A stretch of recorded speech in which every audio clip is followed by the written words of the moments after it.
ज़िंदगी की आखिरी कुश्ती।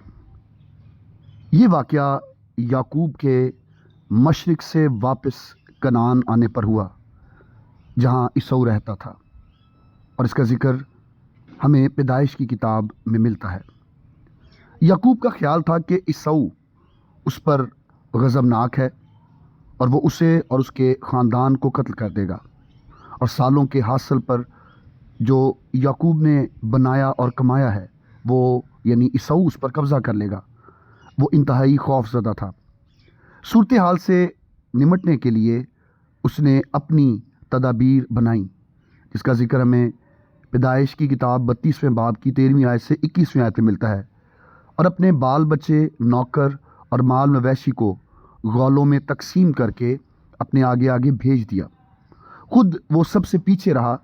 रात को यबूक के मकाम पर, जहाँ एक नाला बहता था, याकूब अकेला रह गया। यबूक दरियाए यरदन के मशरिक़ में वाक़ है।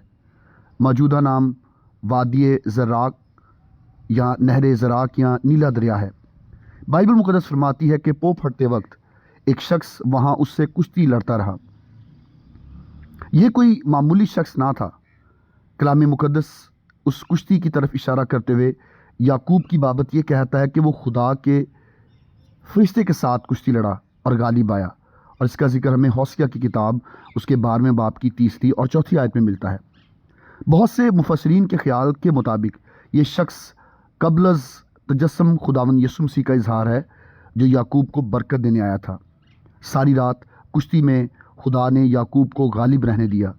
सुबह होने लगी तो ये शख्स जानना चाहता था, मगर याकूब को एहसास हो चुका था कि वो माफूकल फितरत शख्स है, बल्कि उसको इल्म हो गया था कि खुदा उस शख्स की सूरत में उसके साथ कुश्ती कर रहा है, क्योंकि बाद में याकूब ने उस जगह का नाम फनीएल रखा और कहा कि मैंने खुदा को रूबरू देखा तो भी मेरी जान बची रही।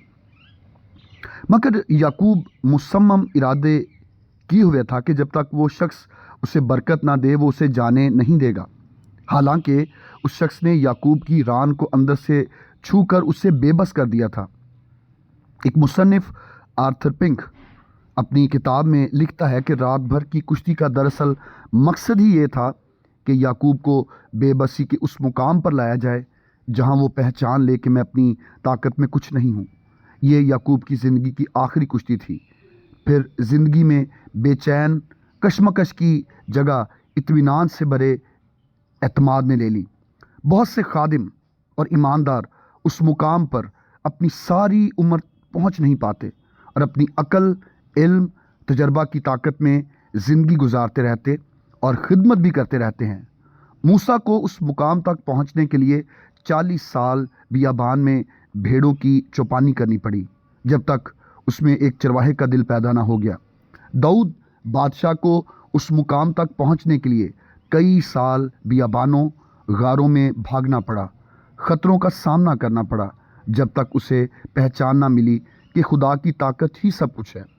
यूसुफ को कई साल नौकर की हैसियत से मुशक्क़त करने, खौफनाक कैदों में रहना पड़ा, जब वो खुदा के मंसूबे के लिए तैयार हो गया।